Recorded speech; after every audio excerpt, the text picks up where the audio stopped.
반갑습니다. 옆 사람 바라보고 이렇게 인사했으면 좋겠습니다. 당신과 함께여서 너무 행복합니다. 네, 네, 감사합니다.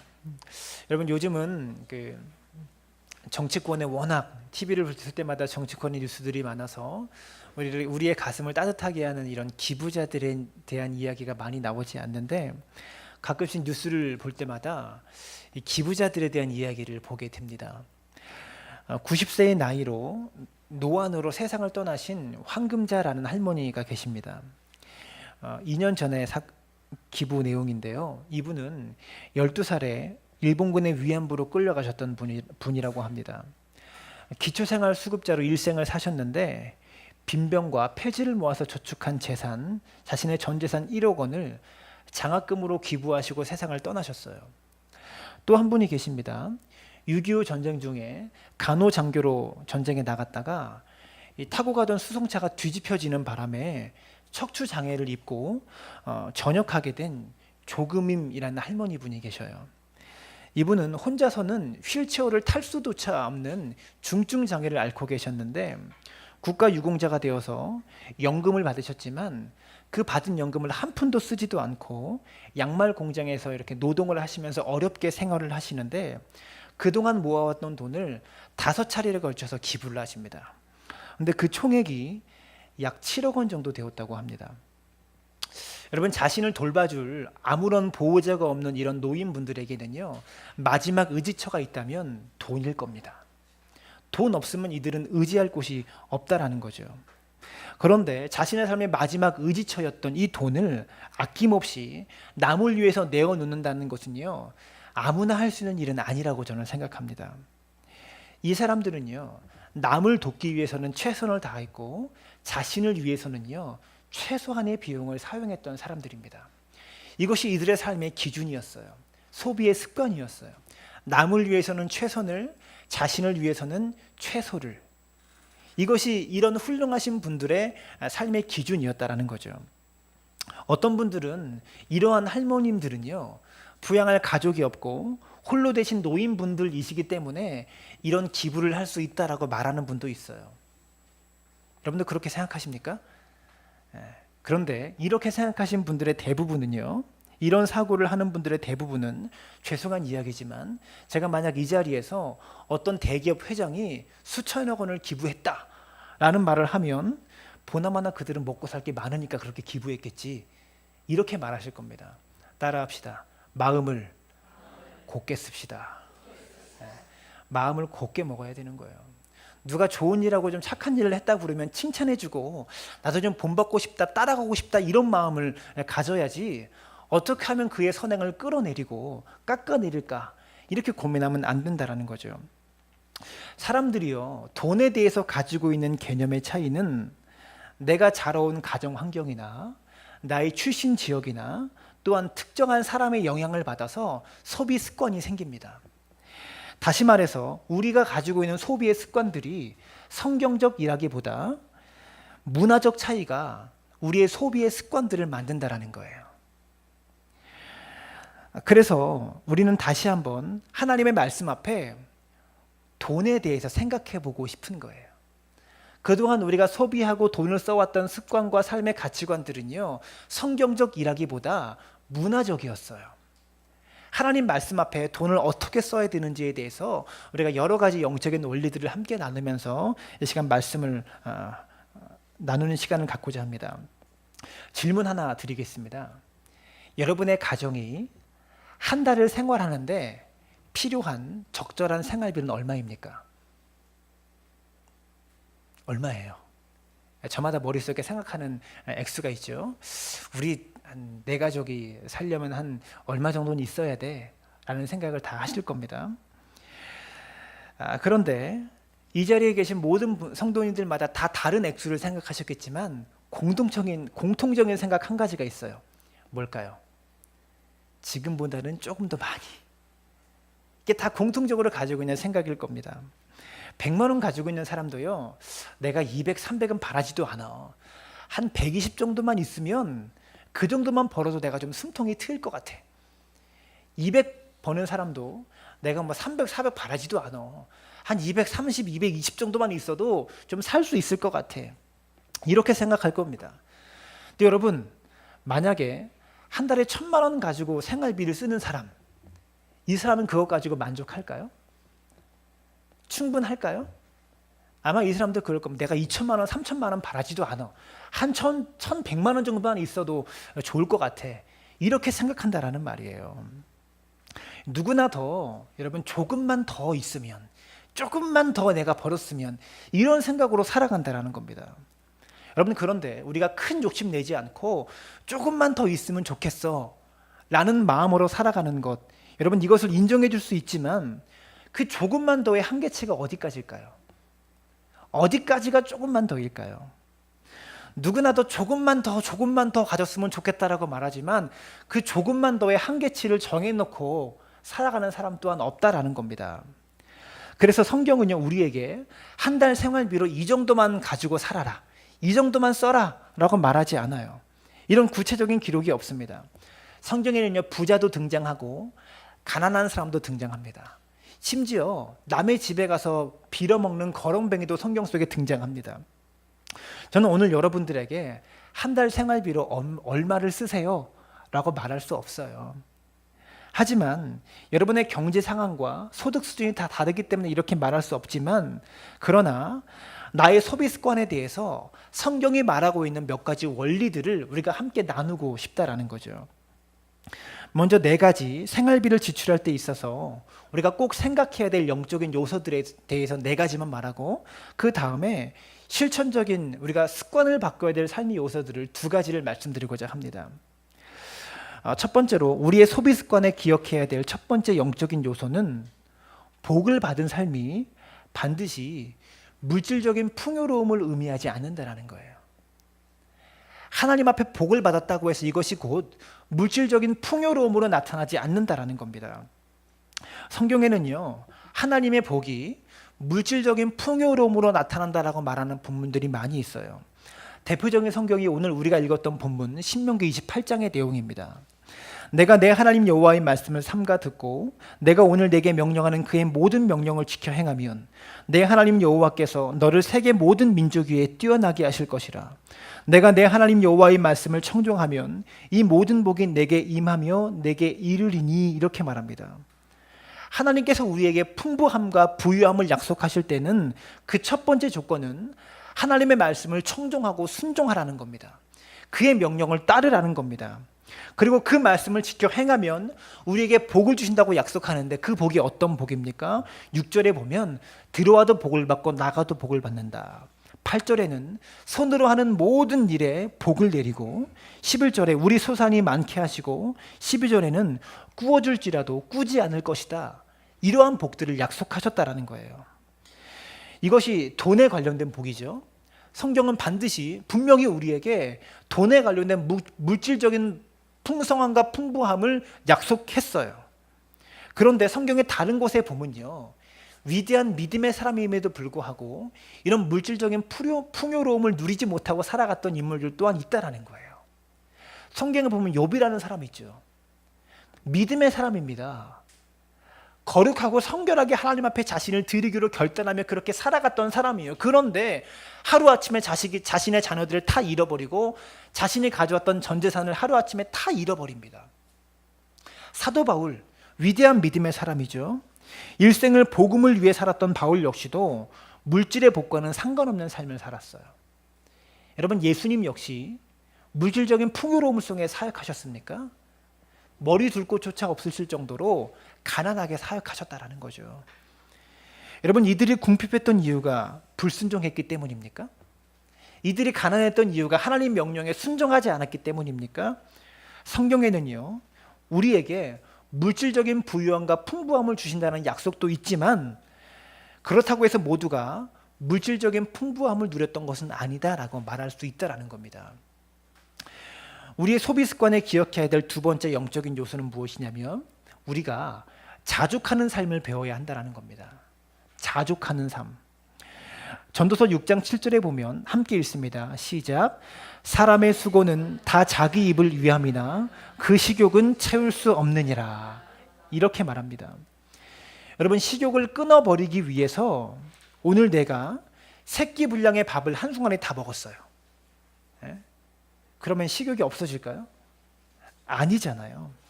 인간이 가지고 있는 욕구는요, 절대 채울 수가 없는 거예요. 채워지지가 않는 거예요. 만일 우리가 조금만 더 많이, 조금만 더 있으면 좋겠어, 이런 마음으로 채우려고 한다면 우리는 죽을 때까지 절대로 만족하지 못해요. 내가 지금은 직업이 없어서 직장만 좀 가졌으면 좋겠다, 취직만 했으면 좋겠다라고 그러면, 그래서 직장 가지고 나면 승진하면 좋겠다, 승진하면 연봉이 좀 올랐으면 좋겠다, 연봉이 오르고 나면 나도 좀 투자라는 것 좀 한번 해보고 싶다, 투자 좀 하고 나면 나도 좀 건물 좀 가지고 싶다, 건물 갖고 나면 임대업도 좀 한번 해보고 싶다, 투잡으로 임대업 좀 하고 나면 건물값이 좀 올랐으면 좋겠다, 건물값이 오르고 나면 나도 좀 증권에서 좀 뭔가 좀 대박 좀 나보고 싶다. 끊임없이 욕심을 찾는 거예요. 조금만 더의 인생으로 나아간다라는 겁니다. 우리가 일생을 사는 동안에 조금만 더라는 욕구는 절대 채워질 수가 없어요. 그래서 성경은요, 우리 수중에 돈이 있고 없고, 있든지 없든지 간에 있는 그대로 만족할 줄 알아라 라고 말하고 있는 겁니다. 디모데전서 6장 6절에 이런 말씀이 있습니다. 함께 읽습니다. 시작. 그러나 자족하는 마음이 있으면 경건은 큰 이익이 되느니라. 8절에는요, 우리가 먹을 것과 입을 것이 있은즉 족한 줄로 알 것이니라, 이렇게 말합니다. 여러분, 자족하는 마음이 있으면 경건은 큰 이익이 되느니라 라고 말하고 있어요. 경건한 삶으로 가는 가장 지름길, 거룩하고 성결한 삶으로 가는 가장 지름길은요, 자족하는 마음이라고 성경이 말하고 있는 거예요. 우리는 거룩하고 경건하고 성결하게 살아가려면 성경 읽기와 기도 생활을 게을리하면 안 된다라고 생각합니다. 그러나 성경은요, 경건한 삶으로 가는 가장 지름길이 무엇이냐? 자족할 줄 아는 마음, 감사할 줄 아는 마음, 이것이 경건 생활의 가장 큰 지름길이다라고 말하고 있다라는 겁니다. 여러분, 새벽기도 나와도 맨날 돈 달라고 기도만 한다면 그것이 경건 생활과 상관이 없을 수 있다는 거예요. 물론 삶의 어려움 때문에 이것을 돌파하기 위해서 기도할 수는 있지만, 맨날 우리의 기도가 돈 달라는 기도로 마친다면 그것이 성경 읽기와 그런 기도 생활이 경건 생활과 상관없을 수 있다는 겁니다.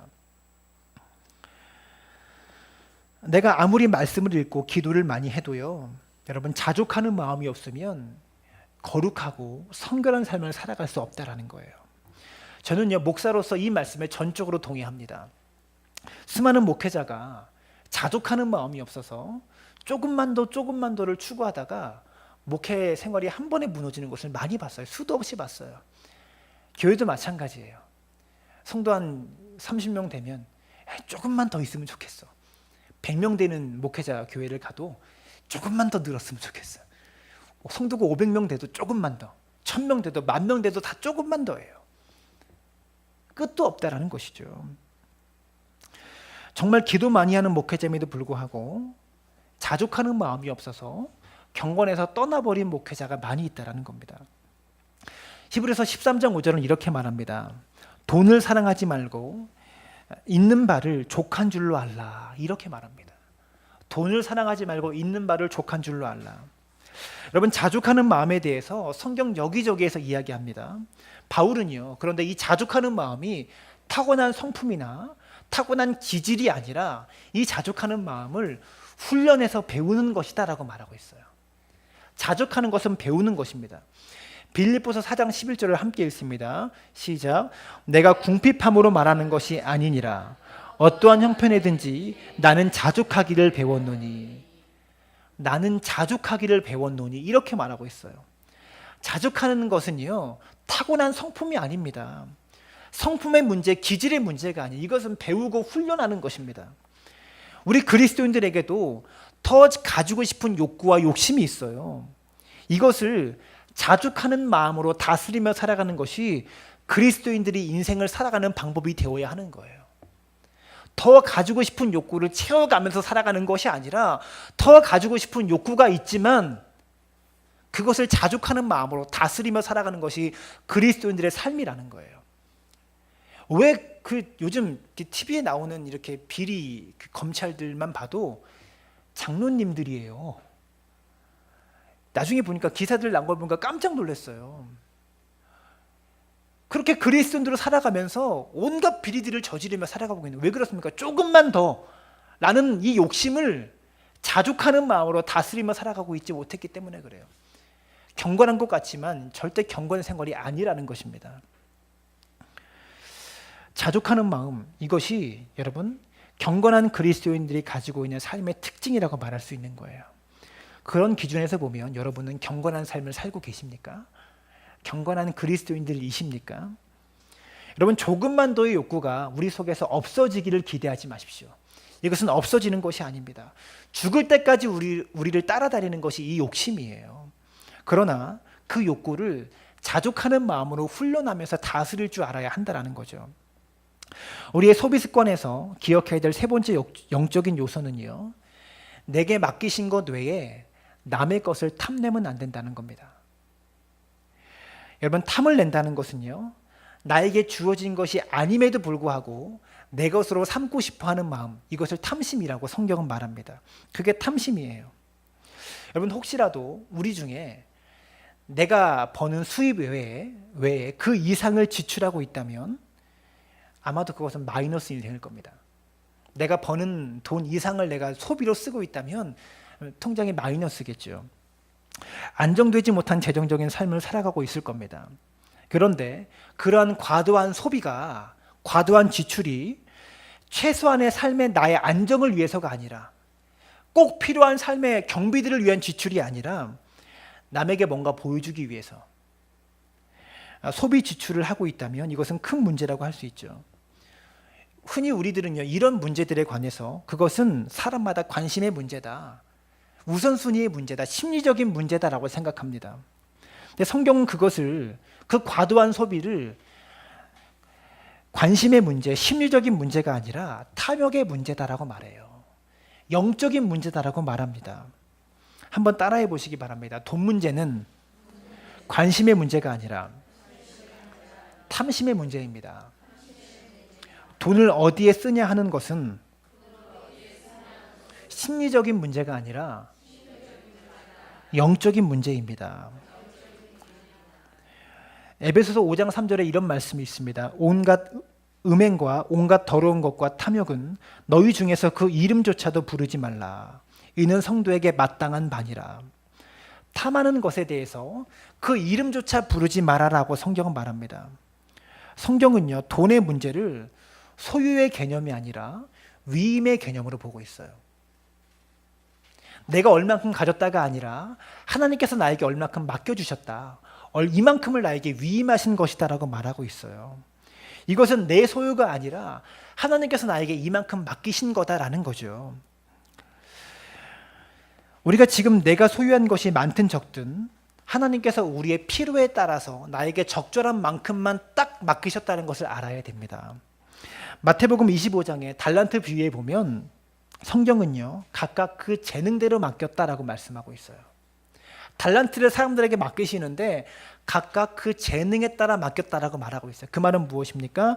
재능대로라는 말을 다른 말로 바꾸면 각 사람의 그릇대로 맡겼다라고 말하고 있는 거예요. 그릇대로 맡겼다. 내가 지금 가지고 있는 물질이 내 삶의 그릇이라는 것을 알아야 돼요. 여러분, 인정 못 하시겠습니까? 내가 지금 소유한 물질이 하나님 보시기에 내가 관리하고 내가 다스리고 내가 경영할 수 있는 만큼의 그릇이기 때문에 그만큼 주셨다라는 것을 인정해야 돼요. 이것이 하나님의 주권, 나의 삶을 향한 하나님의 다스리심을 인정하는 믿음의 고백입니다. 이것을 고백할 줄 알아야 되는 거예요. 하나님이 나의 분량대로 맡기신 것이기 때문에 지금 내가 소유하고 있는 이만큼이 가장 적절한 것이다, 이것을 인정하는 것이 나의 삶을 하나님의 통치에 맡기는 그런 믿음의 고백이다라는 거죠. 여러분, 이것을 고백하는 신앙이 더 많은 것을 가지려는 꿈을 버려야 한다, 이것을 의미하는 것이 아닙니다. 그저 주어진 것이 다인 줄 알고 전부인 줄 알고 만족하며 살아라, 이것을 말하는 것이 아닙니다. 더 많은 것을 가지려는 이 마음 자체를 죄라고 규정하지는 않아요. 하지만 지금 나에게 맡기신 것에 감사하고 지금 나에게 맡기신 것을 가지고 충성한다면 더 많은 것을 나에게 맡기신다라는 약속이다라는 거죠.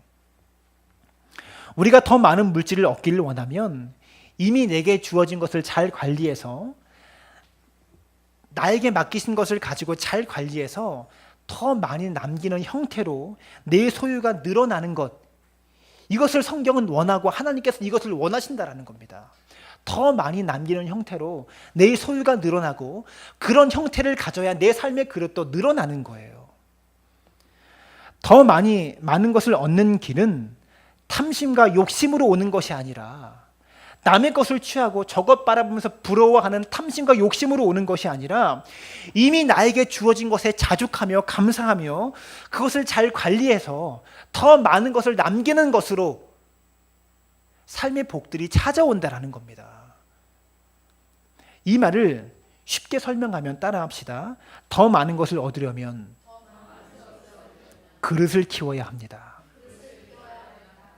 여러분, 각 사람의 그릇대로라는 말을요, 저는 목사니까 하고 있는 일이 목회밖에 없으니까 목회와 연결시켜 보면 예를 들 것이 이거밖에 없어요.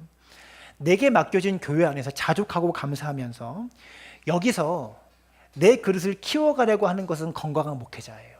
그죠? 그런데 교회가 이것밖에 안 돼.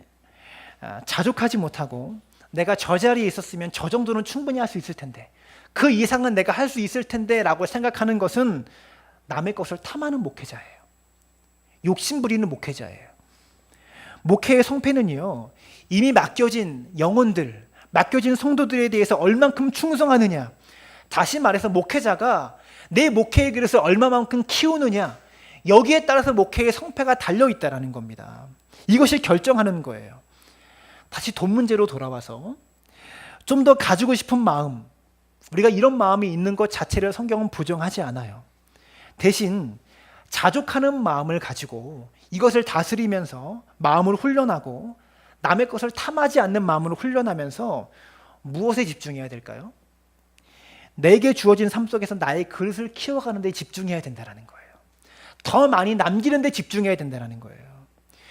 이미 주어진 것을 잘 관리하면서 2달란트 받은 자처럼, 5달란트 받은 자처럼 수고하였다, 착하고 충성된 종아, 이런 칭찬의 음성을 들을 수 있어야 된다는 거예요. 그래야 하나님께서 나에게 더 많은 것을 맡기신다는 것이죠. 우리의 소비 습관에 기억해야 될 네 번째 영적인 요소는요, 우리 삶의 목표가 조금 더 많은 물질을 소유하는 데 있어서는 안 된다는 거예요. 더 많은 물질을 소유하는데 우리 삶의 목표를 두어서는 안 된다는 거죠. 우리 삶의 목표는요, 물질의 부유함이 아니라 하나님의 뜻에 순종하는 삶입니다. 하나님의 뜻대로 돈을 쓰는 삶이 목표여야지. 쉽게 말하면 뭔 말인지 아세요? 하나님의 뜻에 맞게 내 돈을 사용하고 쓸 수 있는 삶이 목표여야지, 돈을 더 많이 소유하는 것이 우리 삶의 목표가 되어서는 안 된다는 겁니다.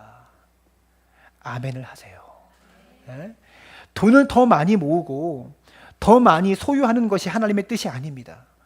오히려 지금 내가 가지고 있는 이 돈을 하나님의 뜻에 맞게 잘 사용하는 것이 하나님이 원하시는 방법이다라는 거죠. 하나님은요, 우리의 필요를 채우고 우리의 원하는 것을 채워주시기를 원하십니다. 우리의 모든 것을 공급해 주시기를 기뻐하세요. 고린도후서 9장 8절에 보면 함께 읽습니다. 고린도후서 9장 8절입니다. 시작. 하나님이 능히 모든 은혜를 너희에게 넘치게 하시나니 이는 너희로 모든 일에 항상 모든 것이 넉넉하여 모든 착한 일을 넘치게 하려 하심이라. 하나님께서 우리에게 넘치게 하시는 이유와 목적이 있다는 거예요. 우리 삶 가운데 풍부함과 풍요로움을 넘치게 해주시는 목적이 있습니다. 그것은 넉넉하게 생활하는 것 자체가 목적이 아니고요, 하나님의 착한 일을 넘치도록 해야 한다는 겁니다. 이것을 위해서 풍요로움과 풍부함을 우리에게 주시는 거예요. 모든 착한 일을 넘치게 하게 하기 위해서. 풍성한 은혜는 왜 주어집니까? 풍성한 사역과 풍성한 나눔을 위해서 우리에게 풍성한 은혜가 주어진다는 겁니다. 이 돈 문제를 다시 한번 목회로 또 끌고 오면, 하나님께서 목사에게 말씀의 은사를 주신 이유가 뭘까요? 이렇게 성도들에게 은혜로운 설교를 이렇게 저에게 하도록 하시는 이유가 뭘까요? 말씀을 전하고 가르치라고 주시는 거죠. 그런데 만약 그런 은사를 받았음에도 불구하고 말씀 사역의 이 사명의 자리에서 내가 충성하지 않는다면 이 은사 없어질 수 있어요. 그렇죠? 영적인 문제가 그러하도 돈 문제도 그러하다라는 겁니다. 하나님께서 하나님의 뜻을 이루기 위하여 사명의 자리에서 돈이라는 은사를 우리가 잘 사용해서 하나님의 뜻을 이루라고 우리에게 돈을 맡기셨고 물질을 맡기셨는데, 만약 그 돈을 가지고 하나님의 선한 일에, 하나님을 위한 일에 목적을 두지 않고, 선한 일을 하는데 목적을 두지 않고 나를 위해서 쌓아가는데 목적을 둔다면 이건 뭡니까?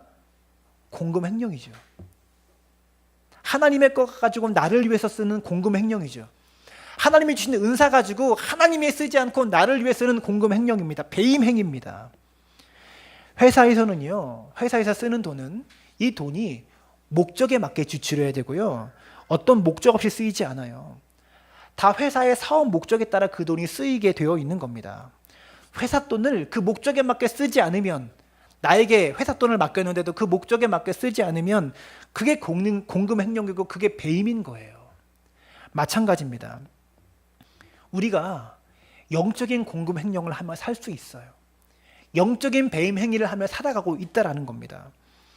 그러니 여러분, 돈을 쌓는 것에 삶의 목적을 두지 말고 내가 가지고 있는 돈을 하나님의 뜻에 맞게, 하나님이 기뻐하시는 선한 일들에 잘 쓰는데 삶의 목적을 두는 것이 성도가 가져야 될 바른 태도라는 것을 기억할 수 있기를 바랍니다. 이런 사고의 전환이 일어나야 돼요. 하나님의 뜻은요, 우리가 우리의 수입이 많아지는, 그래서 풍부함을 얻는 것이 하나님의 뜻이 아니라 내가 가지고 있는 물질을 하나님의 뜻에 맞게 잘 사용하는 방법으로 우리의 물질의 지경이 넓어지길 원하세요. 이런 사고의 전환이 일어날 수 있게 되기를 바랍니다. 우리가 조금만 더 가지는 것에 목적을 두면 이것은 굉장히 위험합니다. 부유함과 풍요로움이 가져다주는 위험성이 있어요. 부함이 가져다주는 위험이 뭐냐? 신명기 31장 20절의 말씀에 보면, 내가 그들의 조상들에게 맹세한 바 젖과 꿀이 흐르는 땅으로 그들을 인도하여 들인 후에 그들이 먹어 배부르고 살찌면 돌이켜 다른 신들을 섬기며 나를 멸시하여 내 언약을 어기리니. 이 말은 무엇입니까? 그들이 가나안 땅에 들어가서 배부르고 살찌면, 배 부르고 등 따시고 넉넉하게 살찌면서 살아가면 신앙 떠난다는 겁니다. 부자 되면 믿음 져버린다라는 말이에요. 하나님 앞에서 풍부하게만 살아가면 하나님 앞에서 믿음 져버리는 일이 일어날 수 있다라고 하나님 미리 말씀하고 계신다라는 겁니다. 디모데전서 6장 17절에 이런 말씀이 있어요. 함께 읽습니다. 시작. 내가 이 세대에서 부한 자들을 명하여 마음을 높이지 말고 정함이 없는 재물에 소망을 두지 말고 오직 우리에게 모든 것을 후히 주사 누리게 하시는 하나님께 두며. 여러분, 부한 자들을 명하여, 이런 말씀은, 이 말씀은 무슨 뜻입니까? 바울이 디모데에게 이렇게 말하는 거예요. 그러니까 디모데가 이제 바울의 뒤를 이어서 에베소 교회를 담임하는 후임자가 되었습니다. 이 바울이 디모데에게 당부의 말을 하는 거예요. 이 교회 안에 부자들이 있다. 그런데 그들을 특별하게 잘 가르쳐야 된다. 부자들에게 명하여라는 말은요, 부한 자들에게 강력하게 명령하면서 네가 잘 가르쳐야 된다라고 디모데에게 강조하고 있는 거예요. 뭐라고 가르쳐야 되냐? 마음을 높이지 말라고 가르쳐야 한다라고 말하고 있는 겁니다. 그 다음에 또 뭘 가르치냐면, 정함이 없는 재물에 소망을 두지 말고 영원한 하나님께 소망을 두라고 부자들에게 가르쳐라 라고 디모데에게 강력하게 바울이 지금 말하고 있는 거예요. 목회자가 교회 안에서 어떠한 사역을 이제 하자고 이게 성도들과 함께 회의를 하고 토의를 하면 돈 없는 사람들은 어떻게 반응하는 줄 아세요? 네, 목사님 기도해야 되겠어요. 하나님께서 채워주셔야 그런 사역을 우리가 할 수 있을 텐데 기도하겠습니다. 기도해야 되겠습니다. 이렇게 나와요. 돈 있는 사람들은 어떻게 나오는지 아세요? 목사님 그거 얼마면 됩니까? 뭐부터 시작해야 됩니까? 말씀만 하십시오. 이렇게 나와요. 돈 있는 사람들은. 목사의 말이 떨어지기 무섭게 기도하지 않고 고민하지 않고 일부터 하고 보려고 해요. 여러분, 그것을 틀렸다고 말하는 거 아니에요. 그런 사람 제 주변에도 좀 있었으면 좋겠지만 그것이 틀렸다고 말하는 것 아닙니다. 은연중에 우리도 모르게 하나님 사역하면서 하나님의 뜻을 구하려고 하기보다, 하나님의 은혜를 구하기보다 자꾸만 돈으로 무슨 일을 하고 무슨 사역을 하려는 태도가 이 부한자들의 마음속에 드러나고 일어나고 있는데, 자기 자신도 잘 모른다라는 거예요. 그것을 부자들이 자기도 영적으로 그것을 깨닫고 있지 못하다라는 거예요. 그래서 바울이 디모데에게 명령해라. 부자들에게 강하게 디모데는 어린아이입니다. 아기입니다. 바울이 걱정했어요. 그래서 너의 연수함을 업신여기지 말게 하라. 이렇게 바울이 같은 디모데서에서 디모데에게 말할 때 말하고 있어요. 부자들에게는 너가 어리지만 강하게 명령하라라고 말할 정도로 이렇게 돈에 대해서 강력하게 말하고 있다라는 겁니다. 그래서 바울은 디모데에게 교회 안에 있는 부자들이 믿음 잃어버리는 이런 행위 하지 않도록 네가 엄하게 가르쳐라라고 바울은 디모데에게 말하고 있는 겁니다. 마태복음 19장에 보면 부자는 천국에 들어가기 어렵다라고 말합니다. 가장 무서운 말씀이죠. 마태복음 13장 22절 말씀 함께 읽습니다. 시작. 가시떨기에 부러졌다라는 것은 말씀을 들으나 세상의 염려와 재물의 유혹에 말씀이 막혀 결실하지 못하는 자요. 여러분, 근데 돈이 있든지 없든지 재물의 유혹에 막혀서 말씀이 자라지 못하는 사람이 있다라는 거예요. 재물의 유혹에 말씀이 막혀 결실하지 못하는 자요. 부자가 아닌 사람도 돈이 가져다주는 염려 때문에 말씀이 자라고 있지 못하다라는 거예요. 그 속에서 신앙과 믿음이 자라고 있지 못하다라는 겁니다. 많은 돈을 모아서 좀 안정적으로 살아가고 싶은 삶의 유혹에 빠지면 이런 위험성이 있다라는 겁니다. 그래서 우리 삶의 목표를 더 많이 가지는 것에 두지 말고 지금 내가 가지고 있는 돈을 하나님의 뜻에 맞게 잘 쓰는 것에 두어야 한다라는 겁니다. 여러분, 여기까지가 우리 삶의 소비 습관에 기억해야 될 영적인 요소들에 대해서 말씀드렸다면, 이런 영적인 요소들을 실행하기 위해서 필요한 실천 지침 2가지만 제가 말씀드리겠어요. 잘 들으세요. 이것은 받아 적는 게 좋습니다. 첫 번째, 조직에서도요, 예산과 지출을 결정하듯이, 이 지출 예산을 결정하듯이 여러분께서도 돈을 쓸 때 어디에 쓸 것인가 예산을 먼저 세워놔야 돼요. 남편분들은 집에 가셔서 아내들에게 한번 질문해 보세요. 여보, 지난달에 얼마큼 썼어? 물어보세요. 그럼 뻔한 대답이 나옵니다. 이렇게 대답할 거예요. 쓸 만큼 썼어요. 필요한데 썼어요. 이렇게 말합니다. 그건 정답이에요. 누구나 쓸 만큼 쓰고 필요한 데만 골라서 씁니다. 그렇기 때문에 써야 될 액수를 미리 정해놓고 쓰지 않으면 내 삶의 상황은 늘 쓸 만큼 쓰게 되고요. 내 삶의 상황에 늘 필요한 상황을 만들어내요. 그렇기 때문에 미리 정해놔야 하는 겁니다. 내가 써야 될 돈을 제한하지 않으면 내 삶의 상황이 언제나 돈을 써야 될 삶의 자리를 만들어낸다니까요. 그래서 좋은 방법 중에 하나가 카드를 쓰지 않는 겁니다. 카드는 즉흥적으로 막 긁잖아요. 그래서 카드를 안 쓰는 게 가장 좋아요. 그것이 예산에 딱 맞게 지출할 수 있는 비결 중에 한 가지입니다. 저는요, 교회에서 헌금을 늘게 할 수 있는 방법을 알고 있어요. 뭘까요? 헌금을 카드로 결제하게 하면 됩니다. 즉흥적으로 긁을 수 있잖아요. 웃길 줄 알았는데 별로 안 웃긴가 봐요. 이걸 실행을 못 하겠어요. 이 설교가 끝나고 나서 이 카드로 딱 결제하라면 집사님 몇 개월로 할까요? 딱 긁고 나면 간단하잖아요. 카드가 있으면 더 쓰게 된다는 거예요. 내가 정해놨던 것보다 생각지도 않게 더 쓰게 된다는 거죠. 근데 우리가 쓸 돈을 정하는 이렇게 예산을 세우는 부분도 3가지가 필요합니다. 3가지의 기준이 필요해요. 따라해 볼까요? 의무, 투자, 생활. 이 3가지의 기준이 필요해요. 의무는 세금, 하나님께 드리는 헌금과 11조, 그 다음에 내가 가지고 있는 빚을 해결하기 위한 삶의 문제, 또 아이들 학교 등록금, 저 같은 경우에는 아이들 유치원비, 이런 것들은 의무적으로 감당해야 되는 거죠. 안 하면 안 되는 것들입니다. 다음 2번째는 투자죠. 투자는요, 내가 미래에 어떻게 발생할지 모르는 어떠한 때를 위하여, 어떤 일이 벌어질지 모르는 어떠한 때를 위하여 미리 저축하는 것을 투자라고 합니다. 저축이나 보험 같은 것을 투자라고 말하죠. 그 다음 세 번째가 생활입니다. 이것은 말 그대로 생활을 위해 쓰는 돈, 생활비를 말해요. 이렇게 큰 세 가지 영역을 정해 놓아야 돼요. 의무적인 지출, 투자를 위한 지출, 또 생활비를 위한 지출, 이 세 가지는 정해 놔야 돼요. 근데 우리가 가계부를 쓸 때가 있는데 가계부를 쓰면서도 아무 소용없는 가계부가 뭐냐? 그것은 무엇이냐면 어디에 얼마 썼는가 이것만 기록하는 거예요. 절대 쓸모없는 가계부입니다. 그 기록 남겨서 뭐 하게요? 아무 의미 없어요.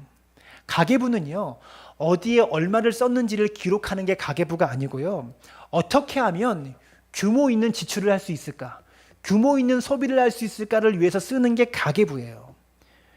규모 있는 지출을 위한 예산은 딱 정해놓지도 않고 콩나물 500원, 돼지고기 한 근, 뭐 갈비 양념 얼마, 무 얼마, 파 얼마 이런 거 써놓고 아이들 용돈 얼마, 이게 꼼꼼히 적어봤자 그게 무슨 의미예요? 아무 의미 없어요. 내가 얼만큼을 어디에 쓰겠다라는 가이드라인 없이 이런 예산이 있어야 규모 있게 소비할 수 있다는 거예요. 사랑하는 여러분, 삶의 예산을 세울 수 있기를 바랍니다. 의무적인 지출과 투자를 위한 지출과 생활비를 위한 지출, 이것을 위한 예산을 딱 정해놓고 거기에 알맞게 쓰도록 노력해야 된다는 거예요. 그렇게 관리해야 된다는 겁니다. 두 번째 팁입니다. 수입이 늘더라도 중요해요. 수입이 늘더라도 생활비의 분량, 세 번째 생활비의 분량을 늘리지는 마십시오. 우리가 좀 더 많은 수입을 원하는 이유가 뭡니까? 더 많은 생활비를 얻기 위해서 더 많은 수입을 원하는 거잖아요. 그런데 하고 싶은 일에 돈 다 쓰고 내가 하고 싶은 일, 사고 싶은 거에 돈 다 쓰면서 돈이 남아서 저축할 수 있는 사람은 아무도 없어요, 이 세상에. 그래서 현실적인 대안이 뭐냐? 우리가 우리의 수입을 바꿀 수는 없어요. 그렇죠? 여러분의 수입 바꿀 수 있습니까? 바꿀 수는 있지만 그거 쉽지 않아요. 우리가 바꿀 수 있는 것은 수입은 손대지 못하지만 지출은 바꿀 수가 있다라는 거죠. 그래서 돈 문제에 관해서는요, 지출을 조절하는 것 외에는 우리가 가지고 있는 방법이 아무것도 없다라는 것을 알아야 됩니다. 누가 나한테 수입을 늘려주는 것이 아니기 때문에 여러분, 사람들은 내 수입이 늘기만을 딱 바라보고 있는데 지혜로운 사람은요, 수입이 느는 것을 바라보는 것이 아니고 지출을 얼마나 잘할까 고민하면서 계획을 세우는 사람이 지혜로운 사람이다라는 거죠. 여러분, 지출이라는 것이 아까 말했던 것처럼 의무와 투자와 생활, 이 세 가지 영역이 있는데 의무는 우리가 손댈 수 없어요. 세금 안 내면 감옥 가잖아요. 그래서 의무는 빚 갚지 않아도 감옥 가야 돼요. 의무는 우리가 건드릴 수 없어요. 우리가 손을 댈 수 있는 영역이 투자와 생활비인데, 여러분, 투자를 많이 하면 생활이 힘들어지고 생활비를 많이 쓰면 투자를 할 수 없기 때문에 미래를 준비할 수 없잖아요. 그래서 여러분, 감리교 창시자였던 요한 웨슬레 목사님께서는요, 요한 웨슬레 목사님의 재정 원칙이 있었다고 합니다. 이 목사님의 재정 원칙, 이 웨슬레 목사님께서 30파운드의 수입이 있으셨을 때 생활비를 24파운드를 지출하셨다고 해요. 30파운드를 쓸 수 있는, 이것저것 떼고 30파운드 쓸 수 있는 수입이 있었을 때 생활비로 딱 24파운드만 지출하셨다고 합니다. 그리고 6파운드는 미래를 위해서 저축과 투자를 했다고 해요. 그런데 목사님 수입이 이제 나중에 좀 늘지 않았겠습니까? 60파운드가 되어서 2배가 되어서 60파운드의 수입이 되었을 때 웨슬리 목사님의 생활비가 얼마였을까요? 여전히 24파운드였다고 합니다. 나머지 36파운드는 저축. 또 세월이 지나서 목회 경력이 쌓이면서 수입이 또 늘으셨겠죠. 2배가 돼서 120파운드가 되었을 때 역시도 생활비는 24파운드, 나머지 96파운드는 저축. 만약 우리가 이러한 삶의 원칙을 가지고 살아갈 수 있다면, 지금 당장은 조금 힘들 수 있을지 몰라도 5년, 10년이 지나면 여러분은 지금보다 훨씬 더 안정적인 삶을 살 수가 있고 여러분의 삶의 그릇이 분명히 더 커져 있을 거예요. 분명히 커져 있을 거예요. 근데 사람들이 100만 원 벌면 이것저것 쓰고 쓸 만큼 쓰고 필요한데 다 쓰고 남는 게 없어요. 그러다가 수입이 2배 늘어요. 150이 되고 200이 돼도 또 이것저것 쓰고 쓸 만큼 쓰고 필요한데 다 쓰고 또 남는 게 없어요. 300만 원이 돼도 역시 마찬가지예요. 이것저것 쓰고 쓸 만큼 쓰고 필요한데 다 써요. 한 번 늘어난 지출 규모를 다시 줄이는 것 거의 불가능합니다. 5만 원짜리 옷 사입던 사람이 수입이 조금 늘었다고 10만 원짜리 옷을 사입기 시작하면 그 집은 나만 아는 게 하나도 없어요. 그래서 수입이 늘더라도 생활을 위한 지출, 그러니까 생활비를 위한 지출은 최소로 늘리는 것이 가장 지혜로운 방법이라는 것을 기억할 수 있기를 바랍니다. 말씀을 맺겠습니다. 저는 여러분이 목사로서 여러분의 삶에서 물질적인 풍부함과 풍요로움이 있었으면 좋겠어요. 그것이 늘 여러분과 함께 했으면 좋겠습니다. 그런데 그것은 저절로 주어지는 것이 아닙니다. 하늘 쳐다보면서 감 떨어지듯이 언젠가 내게 쏟아 부어주시겠지, 언젠가 내게 그런 복과 은혜를 주시겠지, 이것은 신앙이 아니에요. 믿음이 아니에요. 지금 나에게 주신 것이 딱 나에게 알맞은 그릇이다, 내가 관리할 수 있는 내 능력이다라는 것을 인정하고, 하나님께서 알맞게 주셨다는 것을 인정하고, 지금 내게 주어진 것에 감사하고 자족하면서 남의 것 탐하지 않고, 지금 내가 가지고 온 것을 통해서 많이 남기는 방식으로 여러분의 삶의 그릇을 키워가야지. 뭔가 하나님께서 언젠가 나를 대박나게 하셔서 수입을 늘게 해주시겠지, 이런 거 기대하지 말라는 겁니다. 그것은 신앙인의 모습이 아니라는 거죠. 수입이 늘어서 내가 풍요를 누리는 것이 아니라 이미 주어진 것을 잘 관리하면 내게 더 많은 것을 맡기실 것이다. 이게 믿음의 고백이라는 것을 기억할 수 있기를 바랍니다. 우리는 그렇게 말해요. 돈이 있어야 돈을 벌죠. 돈이 있어야 좀 투자를 하죠. 이렇게 말합니다. 여러분, 투자 안 해도 돼요. 투자 안 해도 돼요. 그건 둘째 문제예요. 지금 내게 가지고 있는 것 가지고 잘 관리도 못하면서, 이것도 잘 관리 못하면서, 내게 주어진 것 관리할 그릇도 안 되면서 투자한다? 머리만 아픈 겁니다. 내 능력 밖이에요. 근심과 걱정만 쌓여갈 뿐입니다. 물질적인 풍요로움은 내가 소망하고 꿈꾼다고 되는 것이 아니라 성경의 가르침을 잘 받아들여서 내 관점이 바뀌고 생각이 바뀌고 행동하는 습관과 삶의 실천, 소비 습관이 바뀌어야만 우리 삶에도 물질적인 풍부함과 풍요로움, 삶의 안정에 따라온다는 것을 기억할 수 있기를 바랍니다. 우리 모두 이 하나님의 말씀을 잘 청종하여서 지금 여러분들에게 맡기신 것에 감사하며 자족하시고 남의 것 탐내지 말고 잘 관리하여서 여러분의 그릇을 점점 넓혀갈 수 있게 되기를 주님의 이름으로 축원합니다.